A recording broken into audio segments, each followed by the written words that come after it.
जय श्री राम बच्चों। जय श्री राम। लास्ट क्लास में class 11 physics chapter 1 unit and dimension में हमने क्या पढ़ा था?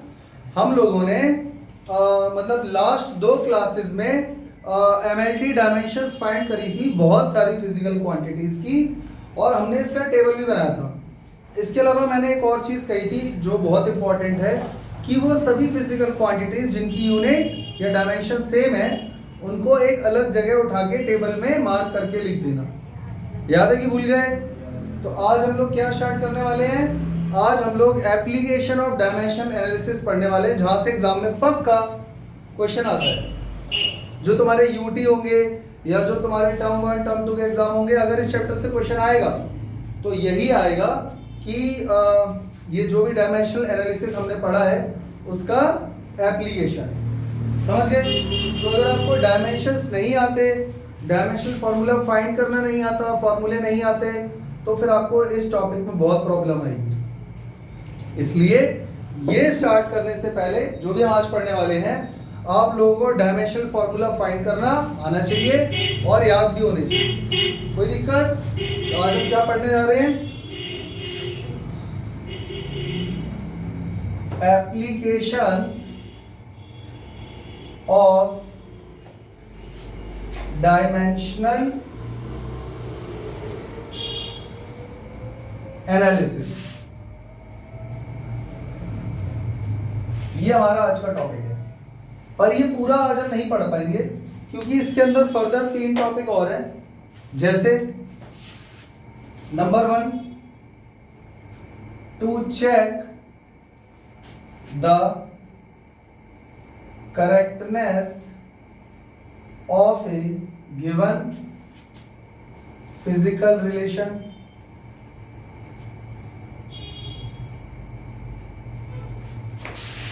Number 2, to find a relation among various physical quantities।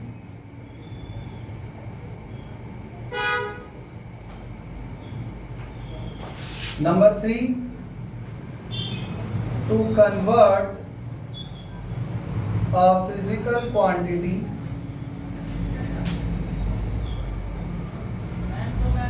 from one system of unit to another one। मतलब कि एप्लीकेशन हमें कितनी पढ़नी है डायमेंशनल एनालिसिस की? 3। Check the correctness of given physical relation. इसका मतलब यह होता है कि आपको फिजिक्स में से कहीं से भी कोई इक्वेशन उठा के दे देगा और फिर ये कहेगा कि चेक करो ये जो रिलेशन है फिजिकल क्वांटिटीज के बीच में। इक्वेशन का मतलब क्या होगा? उसमें इक्वल टू का साइन है। एलएचएस में फिजिकल क्वांटिटीज होंगी, आरएचएस में होंगी, तो फिजिकल क्वांटिटीज के बीच में जो रिलेशन है इसी को फिजिकल रिलेशन बोल रहे हैं। तो क्या वो इक्वेशन फिजिकल इक्वेशन सही है या आपको चेक करना है, वो भी किसका यूज करके? डायमेंशनल फार्मूले का यूज करके। बात समझ में आ गई? पहला पॉइंट। दूसरा point, to find a relation among various physical quantity. मतलब आपको ना बहुत सारी फिजिकल क्वांटिटीज दे देगा कॉमा लगा लगा के और फिर कहेगा इन सबके बीच में एक रिलेशन फाइंड करो। मतलब तुम खुद एक फॉर्मूला बना के दिखाओ, वो भी डायमेंशनल फार्मूला यूज करके। और थर्ड में वो क्या करेगा? कोई भी एक फिजिकल क्वांटिटी उठा के दे देगा और उसकी कुछ न्यूमेरिक वैल्यू दे देगा यूनिट के साथ, और फिर बोलेगा कि इसको इस यूनिट से किसी दूसरे यूनिट में कन्वर्ट करके दिखाओ। जैसे मान लो फोर्स दिया हुआ है 50 न्यूटन, तो ये तो न्यूटन में है ना, तो डाइन में कितना होगा ये बताओ। ये डाइन इसकी सीजीएस यूनिट है और न्यूटन इसकी एमकेएस यूनिट है। एमकेएस बोलो या ऐसा ही एक ही बात है। तो डाइन में ये कितना हो जाएगा? समझ में आया? ये है third point, to convert a physical quantity from one system of unit to another. और इन तीनों में ही डायमेंशनल फॉर्मूले का यूज होने वाला है। इतनी बात समझ में आ गई? आज हम लोग सिर्फ नंबर 1 फर्स्ट वाला पॉइंट पढ़ने वाले हैं। देखो एक ही दिन में मैं चाहूं तो तीनों करवा सकता हूं, मुझे कुछ नहीं करना, मुझे तीनों के ऊपर एक एक क्वेश्चन कर देना, हो गया। घर जाके प्रैक्टिस कर लेना, पर उससे कोई फायदा नहीं है। तो आज हम लोग सिर्फ फर्स्ट वाला पॉइंट पढ़ेंगे और जितने ज्यादा क्वेश्चन हम लोग यहाँ पर कर पाएंगे कोशिश करेंगे करें, क्योंकि एक क्वेश्चन से कुछ हो पाता है क्या? कुछ नहीं होता है। तो आज हम लोग पहला ही पॉइंट पढ़ने वाले हैं कि अगर हमको फिजिकल इक्वेशन दी हुई है तो वो सही है अगर गलत है वो हमें चेक करना है, चेक द करेक्टनेस। इतनी बात समझ में आ गई? तो मैं कुछ क्वेश्चन उठा रहा हूं,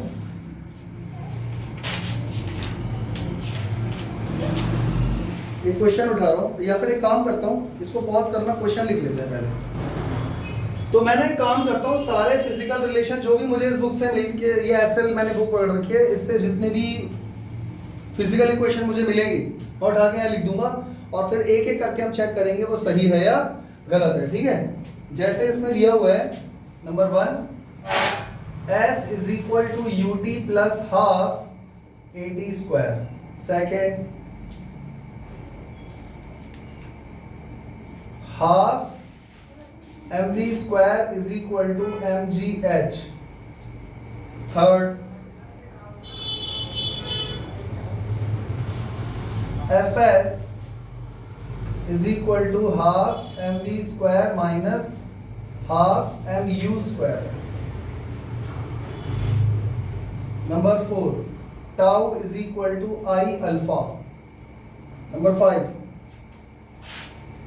lambda is equal to h upon mv।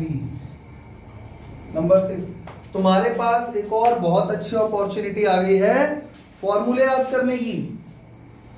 बात समझ रहे हो? ठीक है, देखो हमको करना तो यही है कि बस ये सही है या गलत ये चेक करना है। पर मान लो कोई इक्वेशन सही निकल आई तो मैं ये नहीं कह रहा कि रट लो, बट उसको दिमाग में कहीं किसी कोने में कोशिश करना फिट हो जाए। पूछो क्यों? क्योंकि वो इक्वेशन कहीं ना कहीं अगर सही है तो आएगी, या तो 11th में या तो 12th में। तो अगर किसी कोने में रहेगी ना और दोबारा जब दिखेगी वो, तो कहीं ना कहीं तुमको हेल्प मिलेगी। ठीक है, तो मैं बता दूंगा कि तुम्हें क्या क्या याद रखना है, क्या क्या नहीं रखना।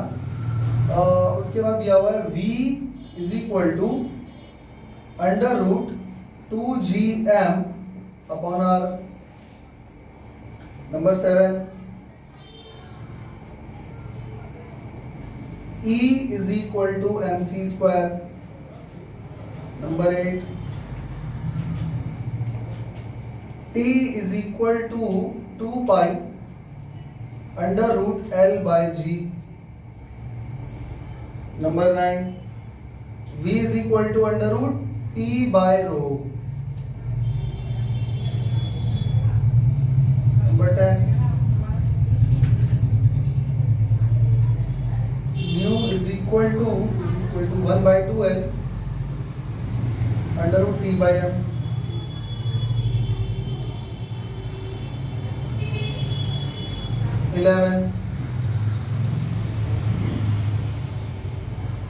डेल्टा इज इक्वल टू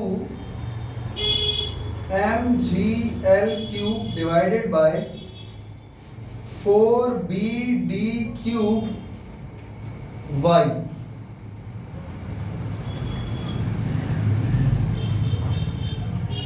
ठीक है, और इसके अलावा और भी है। v is equal to u plus at। v square minus u square equal to 2as। f is equal to mv square upon r।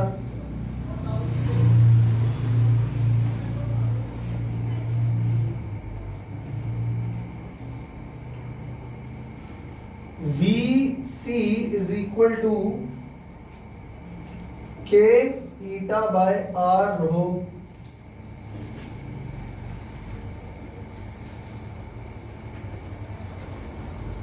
p v is equal to pi by 8 t r power 4 divided by eta l। मेरे ख्याल से इतना काफी है। आज अगर हम इतना 15-16 क्वेश्चन भी कर लेते हैं तो अच्छी खासी प्रैक्टिस हो जाएगी। ठीक है ना? तो बस अब तुम्हें करना ये है कि बोर्ड पे नजर गड़ा के देखना है उससे पहले मैं तुम्हें एक और जरूरी चीज बता देता हूँ। ब्लैक मार्कर का है, अच्छा होगा। एक बात और बच्चों ध्यान से सुन लो, इसको यहाँ रख दो भैया और इधर ध्यान दो, इधर ध्यान दो। ये जो भी मैं इसको चेक करने वाला हूँ ना, सही है गलत है, उससे पहले मैं तुम्हें कुछ बेसिक रूल बता दे रहा हूँ, ध्यान से सुन लो बच्चों। मान लो कोई डायमेंशन को डायमेंशन से डिवाइड करूँ तो क्या हो जाएगा? ये हो जाएगा l पावर 1 माइनस 1 यानी l पावर 0 यानी कि 1। हम लोग जनरली क्या करते हैं, काटा और सीधा 1 कर दिया, एक ही बात है, पर प्रोसेस वैसे असली वाला ये है। अगर मान लो किसी डायमेंशन से किसी डायमेंशन का मल्टीप्लाई होता है तो क्या हो जाएगा? पावर 2। ये तो हम पहले भी कर चुके हैं ना। अगर किसी डायमेंशन में कोई डायमेंशन ऐड होगी तो क्या आ जाएगा? 2l, है ना? नहीं, l ही आएगा, यही मुझे समझाना था। और अगर किसी डायमेंशन में डायमेंशन माइनस करेंगे तो क्या आएगा? l ही आएगा, 0 नहीं आएगा। देखो मुझे उम्मीद है कि ये वाले 2 पॉइंट तो तुम लोगों को समझ में आ गए होंगे आराम से, ये वाले 2 समझ में नहीं आए होंगे, है ना? ये मैं समझा देता हूँ ऐसा क्यों हो रहा है। बच्चों ध्यान से सुनो, अगर मान लो मैं लेंथ में लेंथ को ऐड करता हूँ, इस चीज को फील करो, पेन के ऊपर पेन रख दिया, लेंथ में लेंथ ऐड हो गई, तो आपके पास डायमेंशन के तौर पे निकल के क्या आया? लेंथ। वजन में वजन जोड़ दिया तो वजन बढ़ गया ना, मैग्नीट्यूड थोड़ी ना पूछ रहा हूं। देखो लेंथ में लेंथ ऐड कर दी तो इसकी लंबाई तो बढ़ के डबल हो गई, तो मैग्नीट्यूड तो पूछा ही नहीं मैंने तुम लोगों से। अब जो आपके पास आया वो उसका डायमेंशन क्या होगा? जो नया टावर आया वो भी तो एक तरह की लेंथ ही है, तो डायमेंशन तो एल ही रहेगा। बात समझ में आ गई? ऐसे ही लेंथ में से लेंथ को माइनस करोगे तो क्या निकल के आएगा? लेंथ ही आएगा। मैग्नीट्यूड तो पूछा ही नहीं है, क्या तुमने 0 इसलिए बोला ना क्योंकि तुमने दोनों की लेंथ इक्वल अज्यूम कर ली होगी मैग्नीट्यूड में, और मैंने तो बोला नहीं कि वो इक्वल है। मेरी बात बच्चों समझ में आ रही है नहीं आ रही? तो इसीलिए लेंथ में लेंथ ऐड होगी, लेंथ रहेगा, और डायमेंशन में डायमेंशन सब्ट्रैक्ट होगी तो भी वही रहेगा। मल्टीप्लाई डिवाइड में वही होगा जैसा तुम सोच रहे हो। यहां तक क्लियर हो गया? शुरू करें। देखो बच्चों चेक कैसे करना है। अच्छा इसके अलावा कुछ और बेसिक चीजें भी मैं तुम्हें बता दे रहा हूं, एक second.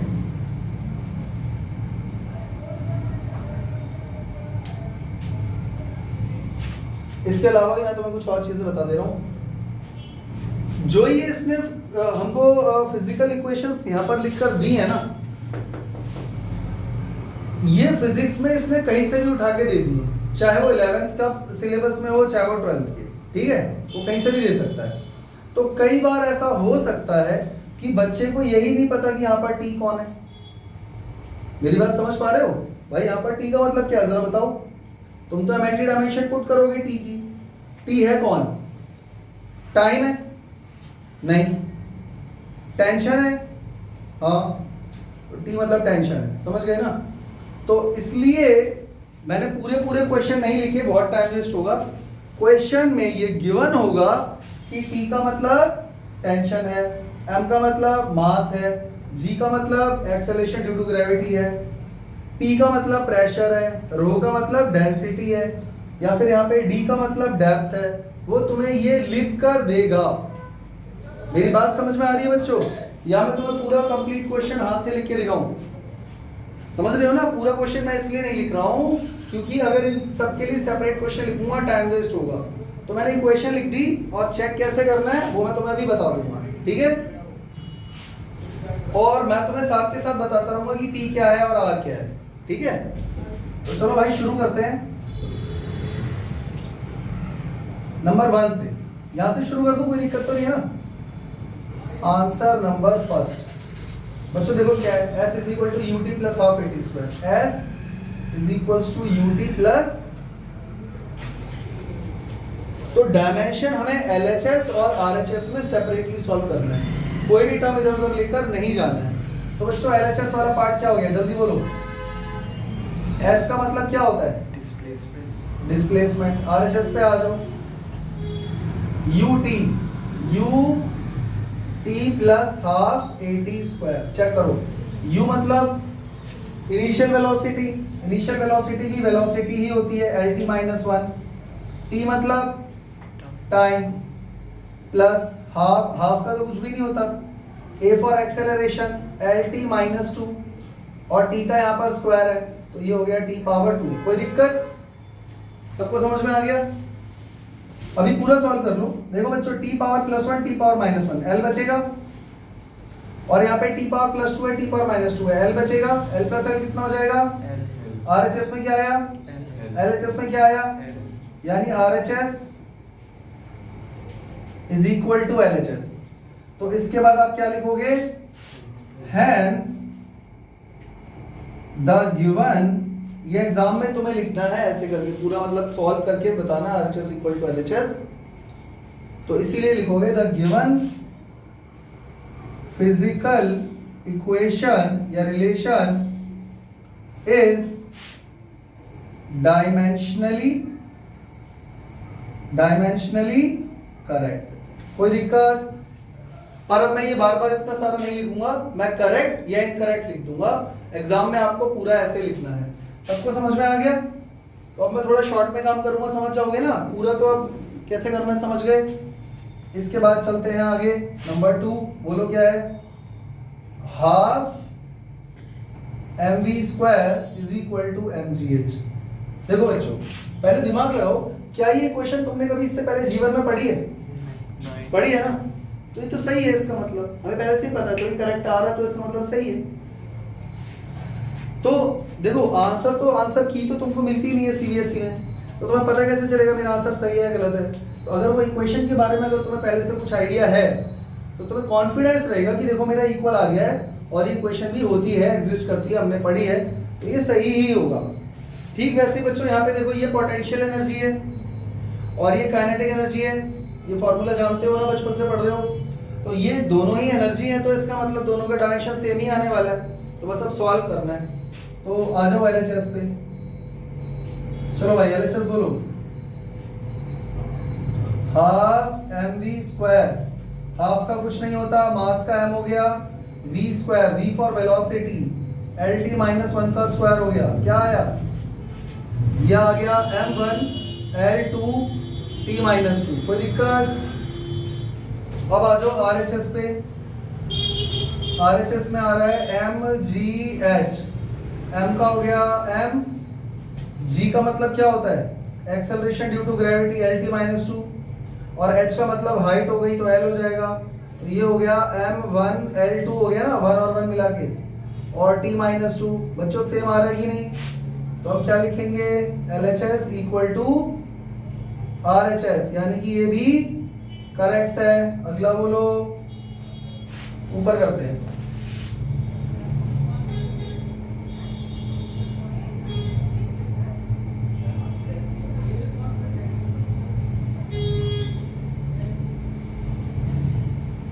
Third, Fs is equal to half mv square minus half mu square. ठीक है, अब देखते हैं सही आता है गलत। देखो भाई पहले LHS पे आते हैं। LHS Fs, F मतलब फोर्स, फोर्स का mlt माइनस 2 होता है, सबको पता है कि नहीं भैया? कुछ चीजें ऐसी हैं जो काफी बार रिपीट होती हैं तो वो रट लो।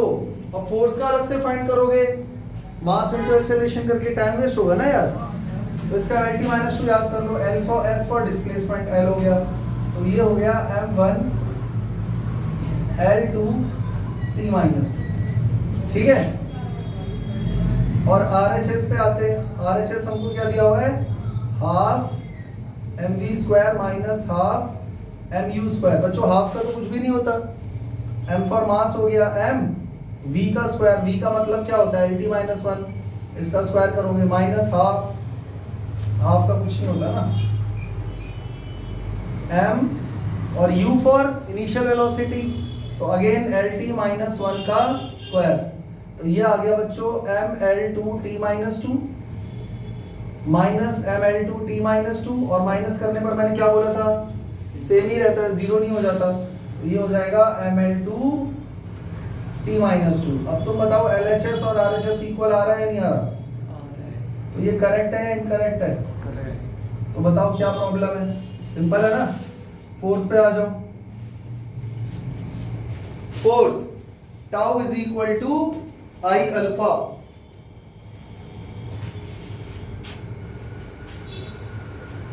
Tau is equal to I alpha. पहले तो ये समझ लो, टाउ का मतलब होता है टॉर्क, आई का मतलब होता है moment of inertia, moment of inertia, और अल्फा होता है angular acceleration, angular acceleration. Question में वो तुम्हें ना ये सारी चीजें देगा, उसकी तुम चिंता मत करो, ये सारा डाटा तुमको देगा, ठीक है। बस तुम्हें इनकी डायमेंशन या तो पता होनी चाहिए या तुम्हें सॉल्व करनी आनी चाहिए।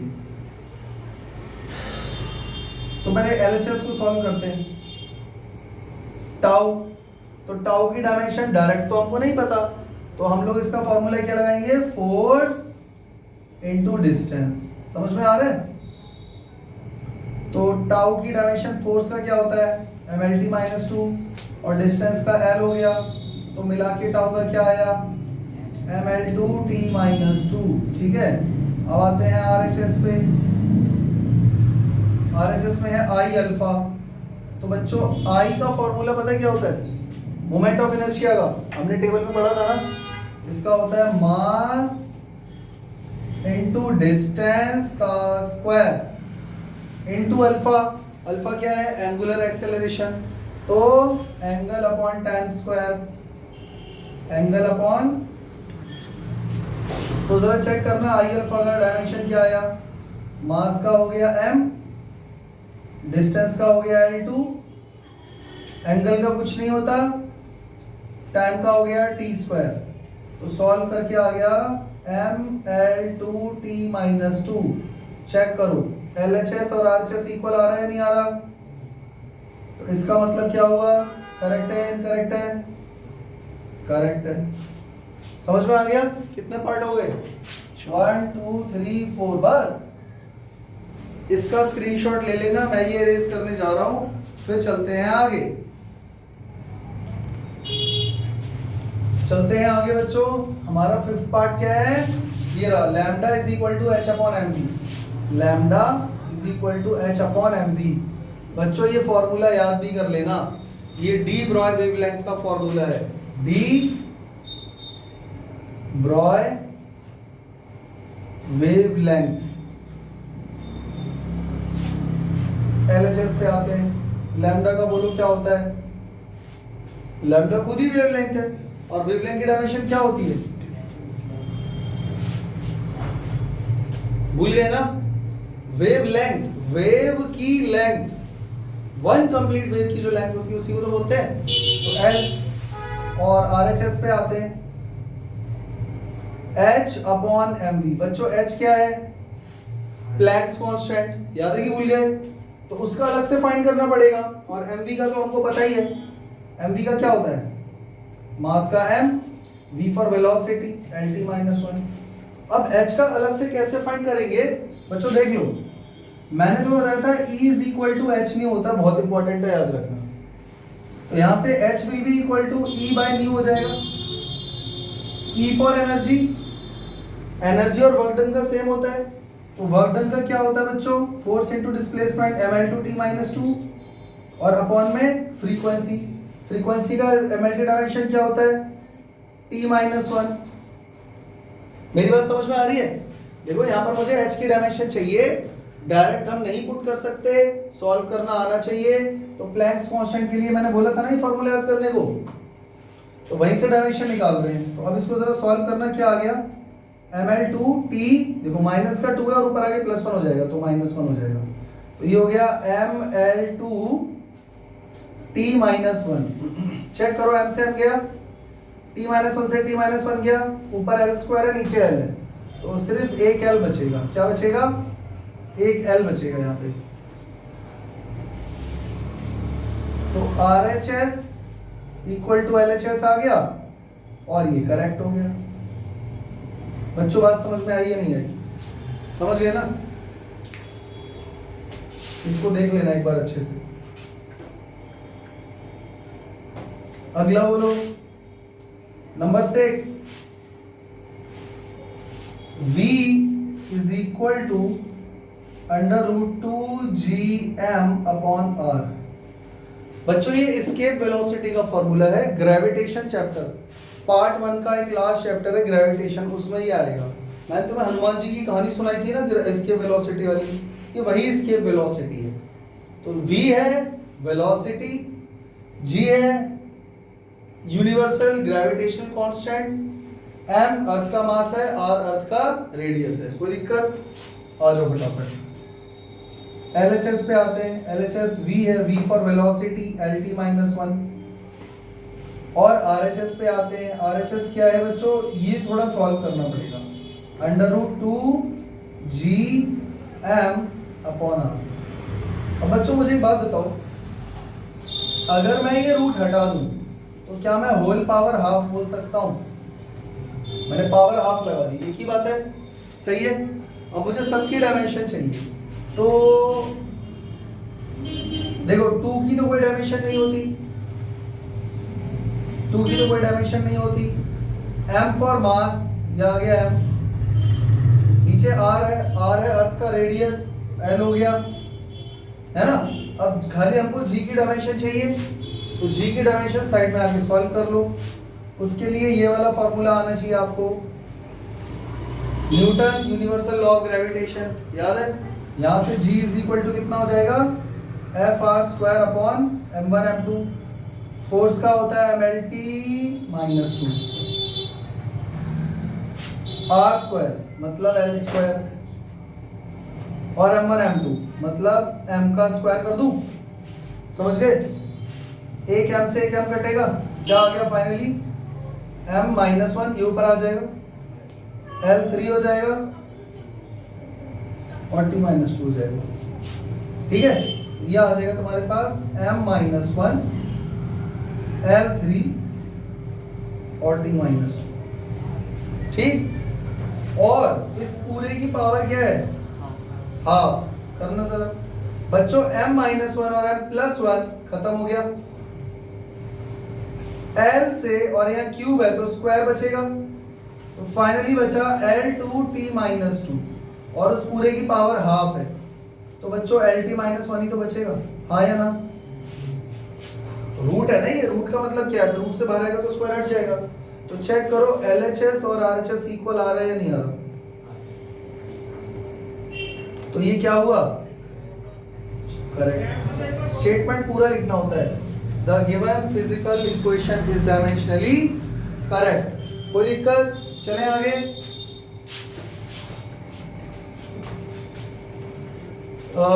नेक्स्ट है नंबर 7, इक्वल, ये तो सुना होगा तुमने यार, ये क्या है? आइंस्टाइन की theory of relativity, equation of relativity. इसको हम ठीक तरीके से अभी भी पूरा नहीं समझ पाए हैं, वो कहना क्या चाह रहा था। अभी हमें बस इतना ही पता है एनर्जी और मास आपस में इंटरकन्वर्टेबल है। तो LHS पे आ जाओ, LHS पे आ जाओ। E फॉर एनर्जी, एनर्जी का क्या होता है? वर्क डन, वर्क डन मतलब फोर्स इनटू डिस्प्लेसमेंट, यानी mL2T-2। RHS पे आ जाओ, RHS का मतलब है mc², मास का m हो गया, c फॉर स्पीड, लाइट की स्पीड भी तो स्पीड ही होती है, तो LT-1 और उसका स्क्वायर भी करोगे तो आपके पास आ जाएगा mL2T-2। चेक करना इक्वल आ रहा है क्या? तो क्या ये करेक्ट हो गया? हाँ। तो अगला बोलो, number 8, T is equal to 2π√L/g। पहले समझ लो, ये है टाइम पीरियड वाला T, L है लेंथ और G है एक्सेलरेशन ड्यू टू ग्रेविटी। और ये फॉर्मूला किस चीज का है वो भी समझ लो। मान लो बच्चों, एक मेरे पास कोई मासिव ऑब्जेक्ट है, लोहे की गोली, कांच की बॉल, क्या बोलते हैं उसको, मतलब समझ गए ना, भारी ऑब्जेक्ट है, लोहे की एक छोटी सी बॉल है, इसको मैंने धागे से ऐसे ऐसे करके लपेट के लटका दिया, और ये मैंने लटका दिया इसको, समझ गए, ऊपर जाके छत से बांध दिया। तो छत से एक धागा लटक रहा है जिसके नीचे क्या है? एक मासिव बॉडी, समझ गए। अब मैं इसको यहां पे लाके छोड़ देता हूं, तो क्या ये ऐसे ऐसे मूव करता रहेगा? बोलो हाँ। तो यहां से पूरा यहां तक जाकर वापस यहां पर आने में एक ऑसिलेशन माना जाएगा, सही है। उसमें कितना टाइम लगा, ये उसका फॉर्मूला है। Time period will be equal to 2 pi under root length of the string और एक्सेलरेशन ड्यू टू ग्रेविटी। कोई दिक्कत? याद रहेगा ये फॉर्मूला? घर जाकर प्रैक्टिस कर लेना, याद रहेगा। LHS पे आते हैं फटाफट। LHS में T आ गया, T का तो T ही होता है टाइम का, तो है ना। RHS में देखते हैं क्या चक्कर है बच्चों। 2 पाई का तो कुछ भी नहीं होता, L का हो गया L अपॉन में G का हो गया LT माइनस 2 और इस पूरे की पावर हाफ। कोई दिक्कत? मेरी बात समझ में आ गई सबको? नहीं आ रहा समझ में? L से L कटेगा, T माइनस 2 ऊपर आएगा, प्लस का हो जाएगा, पावर हाफ है, तो बचेगा क्या खाली यहाँ पे? T। तो ये लो लिख दो T। तो LHS और RHS इक्वल आ गया कि नहीं? तो हम क्या बोलेंगे? LHS इक्वल टू RHS, और ये है करेक्ट। बोलो बच्चों, समझ में आया?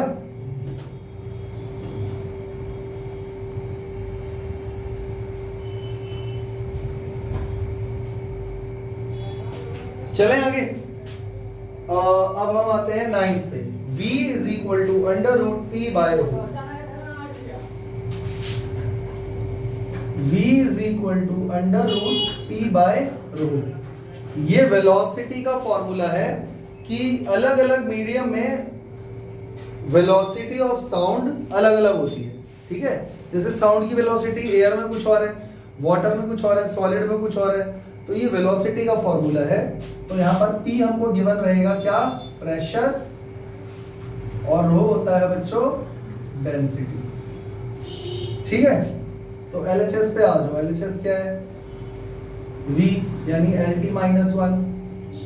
RHS क्या है? Under root P by rho. P for, जैसे मान लो P का फाइंड करना है, प्रेशर, फोर्स अपॉन एरिया, है ना। तो फोर्स का होता है MLT माइनस 2 अपॉन एरिया का होता है L2। एक L से निकल गया, ML माइनस 1 T माइनस 2, सही है। प्रेशर का क्या आ गया? ML माइनस 1 और T माइनस 2, ठीक है। और इस पूरे के अपॉन में रो, रो का मतलब डेंसिटी होता है, डेंसिटी का मतलब मास अपॉन वॉल्यूम। मास का M हो गया, वॉल्यूम का हो गया L3, तो ये हो गया ML माइनस 3, ML माइनस 3। और बच्चों इस पूरे की पावर क्या है? हाफ, क्योंकि अंडर रूट था ना। समझ में आ रहा है? तो सॉल्व करना है। M से M गया, क्या बचा? L पावर माइनस 1 और प्लस 3 होके L पावर 2 हो जाएगा, और T पावर माइनस 2 ही रहेगा, और पूरे की पावर हाफ है, तो निकल कर क्या आएगा? LT minus 1। चेक कर लो, ये दोनों इक्वल आ गए, यानी LHS इक्वल टू RHS, यानी कि ये करेक्ट है। कोई दिक्कत? सिंपल था।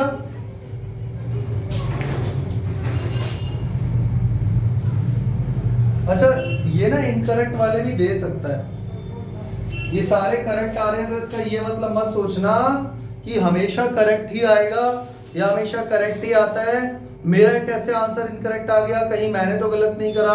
भाई वो पूछ रहा है, चेक वेदर, चेक कीजिए, क्या पता गलत हो तो लिख देना इनकरेक्ट, लिख देना LHS not equal to RHS, तो इनकरेक्ट हो जाएगा। पर प्रैक्टिस करके जाना। हम आज पूरी क्लास इस पे क्यों लगा रहे हैं? एक क्वेश्चन कर लेते, हो गया चेक, अगले पे आ जाते, या आज ये टॉपिक खत्म हो जाता है एप्लीकेशन। पर भैया एक क्वेश्चन से कुछ भी नहीं होता। जितने ज्यादा, अभी भी तुमको ये आसान लग रहा होगा, जब सामने वाला इंसान क्वेश्चन को सॉल्व करता है तो वो बहुत आसान लगता है। जब कॉपी में खुद करता है ना इंसान, तब पता चलता है कि क्या है वो। तो इसको घर जाके अच्छे से प्रैक्टिस कर लेना। जितनी क्वेश्चंस तुम्हें मिल रही है सारी उठा के कॉपी में लिस्ट करके ऐसे ही, और फिर उनको चेक करना, ठीक है। Number 10, nu is equal to 1/2L under root T by M। Nu यानी frequency is equal to 1/2L 2l under root T by M. यहां पर l का मतलब है लेंथ, t का मतलब है टेंशन, m का मतलब है मास। ठीक है, और तो कुछ है नहीं। और न्यू का मतलब क्या है बच्चों? फ्रीक्वेंसी। अब बच्चों चेक करो, न्यू का मतलब क्या है? Frequency, LHS। यहां पे लिख दो LHS।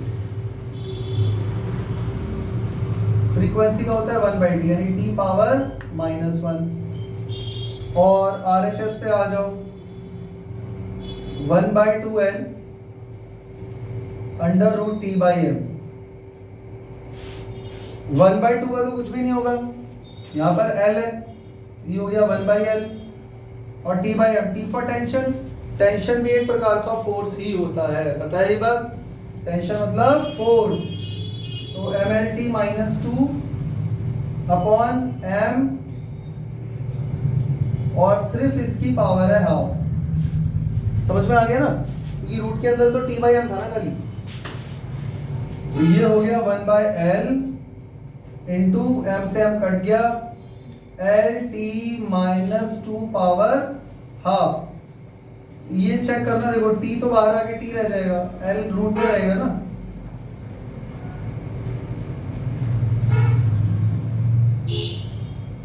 बच्चों मुझे लग रहा है ये मास है ना, मास पर यूनिट लेंथ है, ये मास पर यूनिट लेंथ। ये दिया होगा, एक सेकंड बुक दिखा। मैंने ना एक्चुअली ये सब चीजें लिखी नहीं थी कि इसमें ये m क्या है, t क्या है।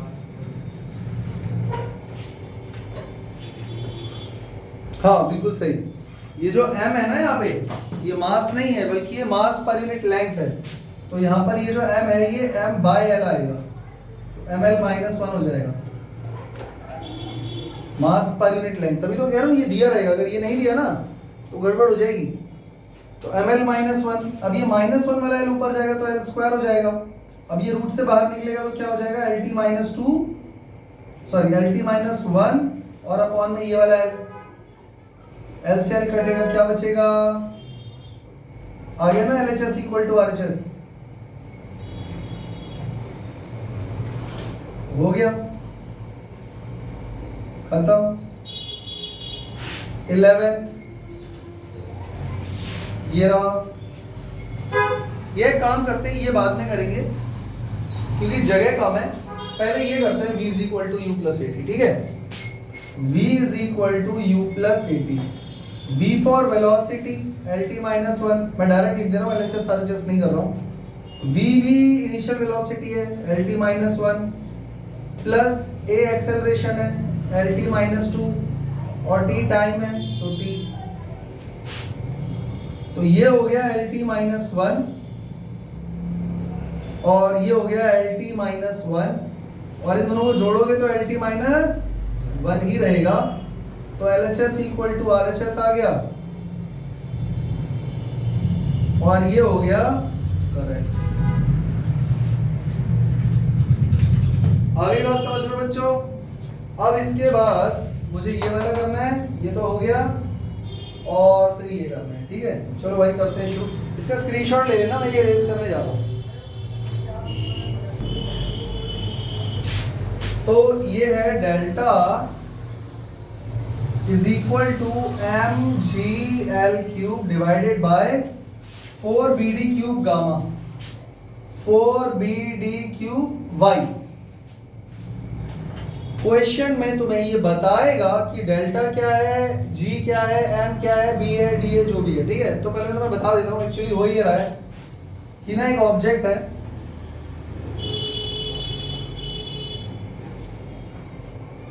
ऐसे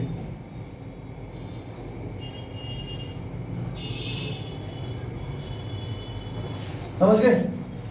ये यहां पे टिका हुआ है और यहां पे टिका हुआ है, और इसके ऊपर बहुत सारा लोड डाल दिया। लोड का मतलब समझते हो ना, वेट कह लो, वजन कह लो, उस पर डाल दिया।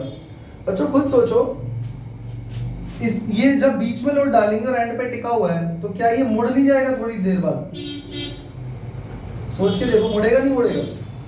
एक लकड़ी के तख्ते पे अगर मैं तुम्हें बिठा दूं जो एंड पे टिका हुआ है और बीच में तुम बैठे हो, तो उसमें झोल आ जाएगा ना। इसको झोल बोलते हैं ना, क्या बोलते हैं हिंदी में, तो ये झोल आ गया इसमें। तो जब ये सीधा था और जो इसमें झोल आया, ये कितना झोल आया, दैट इज डेल्टा। फिजिक्स की भाषा में, इंग्लिश में इसको बोलते हैं डिप्रेशन। तो ये डिप्रेशन कितना आया वो किन किन चीजों पे डिपेंड कर रहा है, मास, जी, एम जी मतलब तो लोड ही हो गया ना, एल क्यूब, एल मतलब इसकी लेंथ कितनी है, बी और डी का मतलब है ब्रेथ और ये डेप्थ, मतलब ब्रेथ और हाइट की बात कर रहा है। और वाई पता है क्या है, यंग्स मॉडुलस। यंग्स मॉडुलस याद है कि भूल गए, कोएफिशिएंट ऑफ इलास्टिसिटी, समझ गए, स्ट्रेस अपॉन स्ट्रेन, वाई। कोई समझ में आई नहीं बात, मैंने तुम्हें करवाया था बच्चों, थोड़ा दिमाग पे जोर डालो, याद करो। घर पे जाके अगर टेबल बनाओगे ना वो पूरा, तो सब याद आ जाएगा, नहीं बनाओगे तो नहीं आएगा। तो डेल्टा, अगर मैं एलएचएस की बात करूं बच्चों, सिर्फ एलएचएस की, तो डेल्टा क्या है, डिप्रेशन। तो जो स्ट्रेट लाइन थी उससे डिप्रेशन में कितने का है, एक तरीके की लेंथ ही तो है। डिप्रेशन स्ट्रेट सेंटीमीटर में तो है, मिलीमीटर में जिसमें भी नाप रहे हो, वो लेंथ है एक तरीके की, हाँ या ना। आरएचएस पे आ जाओ, M G L cube upon 4BD cube gamma. देखो भाई, M for mass, G for acceleration due to gravity, L cube मतलब लेंथ का ही क्यूब, अपॉन 4 का कुछ नहीं होता, बी का एल, डी का एल क्यूब क्योंकि डी का क्यूब है, और गामा बच्चों क्या होता है, भाई क्या होता है, स्ट्रेस अपॉन स्ट्रेन। स्ट्रेन की कोई डायमेंशन नहीं होती, स्ट्रेस प्रेशर की जैसा ही होता है, बताया था ना। तो फोर्स अपॉन एरिया, तो mlt माइनस 2 अपॉन L2, तो ml माइनस 1 t माइनस 2, तो ये हो गया ml माइनस 1 t माइनस 2। भाई अगर कुछ समझ में नहीं आ रहा है पूछ लो।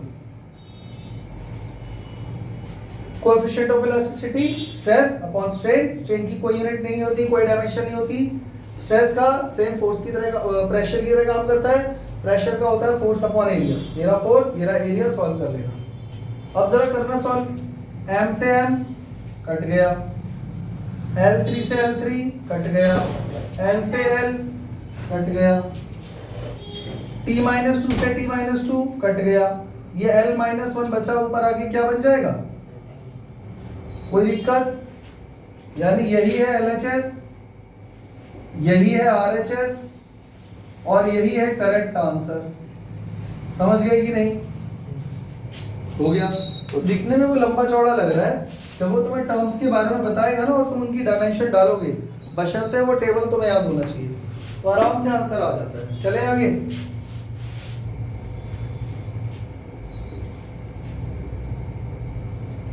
v square minus U square equal to 2as। v क्या है, वेलोसिटी, lt माइनस 1 का स्क्वायर, u lt माइनस 1 का स्क्वायर, 2 का कुछ नहीं होता, a for acceleration lt minus 2 और s मतलब डिस्प्लेसमेंट l। तो ये हो गया l square t minus 2 minus l square t minus 2 equal to में l इंटू एल, 1 कितना हो जाएगा, l स्क्वायर t माइनस 2। इसमें से ये घटाओगे यही रहेगा,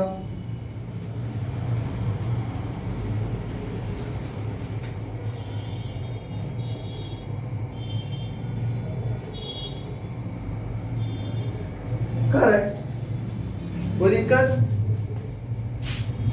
F equal to mv square upon r, centripetal force का फॉर्मूला है, याद रखना, F equal to mv square upon r।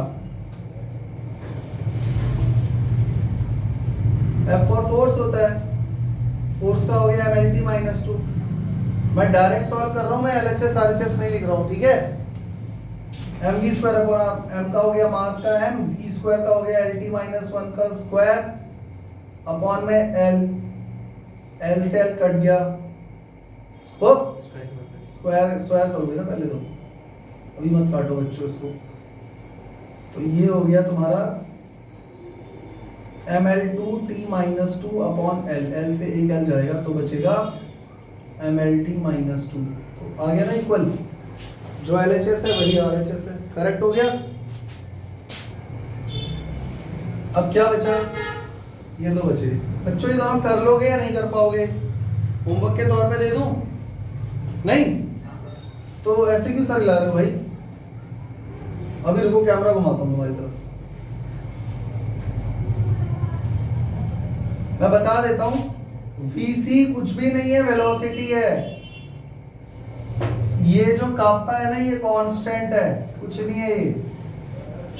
ईटा क्या है? Coefficient of viscosity. कितनी बार आ चुका है? Coefficient of viscosity.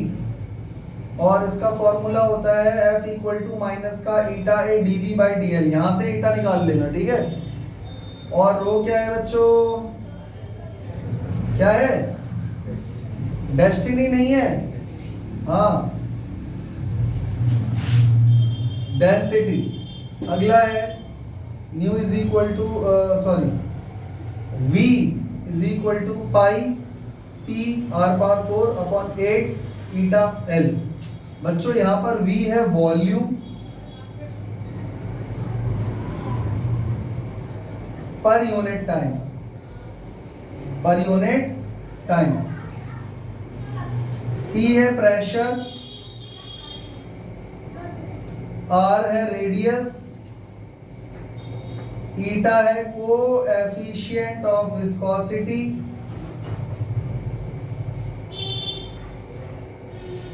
और L है लेंथ। मुझे उम्मीद है कि तुम ये दो क्वेश्चन होमवर्क के तौर पे कर पाओगे। नहीं आएगा डाउट बना के पूछ लेना, इसका स्क्रीनशॉट ले लेना, और आज जो भी मैंने कराया है यहां से एक काम करना, ये क्वेश्चन पहले उठा के कॉपी में लिख लेना, ठीक है। अगर तुम्हें लगता है कल को तुम भूल जाओगे L क्या है G क्या है, तो साथ के साथ लिख देना जब सॉल्व कर रहे होगे। और सॉल्यूशन, ये क्वेश्चन लिख के लाइन डाल के सॉल्यूशन नंबर वाइज स्टार्ट कर देना। वीडियो रख लेना साइड में, जहां समझ में नहीं आ रहा है वहीं प्ले करके देख लेना। कोई दिक्कत? कर लोगे पक्का? तो अगली क्लास में अगला डायमेंशनल एनालिसिस का एप्लीकेशन पढ़ेंगे। Find the relation among the various physical quantities. कोई दिक्कत? जय श्री राम। जय श्री राम।